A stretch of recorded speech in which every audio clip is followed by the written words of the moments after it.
جی ان کا انڈینس کا کچھ کر لو، ان کو روز مار پڑنا شروع ہو گئی ہے۔ ایک ترکی میں گیا، جا کے ترکی والے سے دکاندار سے پوچھتا ہے کہ انڈیا کا جھنڈا کدھر ہے، اور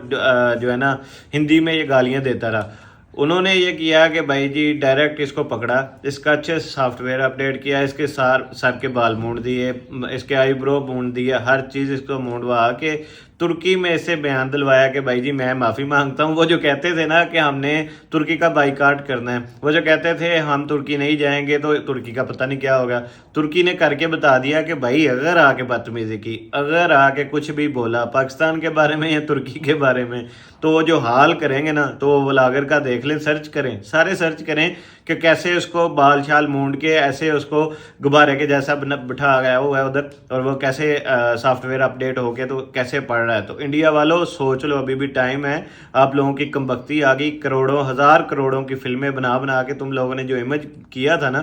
ایک دن ایک گھنٹے کے اندر اندر پاکستان نے وہ سارا امیج چکنا چور کر دیا، ساری دنیا کو بتا دیا کہ اصل جو حکمرانی کرنے والا ہے ایشیا کے اوپر وہ کون ہے۔ تو انڈیا والوں بچ جاؤ، جو تمہارے ساتھ ہو رہا ہے باز آ جاؤ، ان حرکتوں سے میں کہہ رہا ہوں باز آ جاؤ۔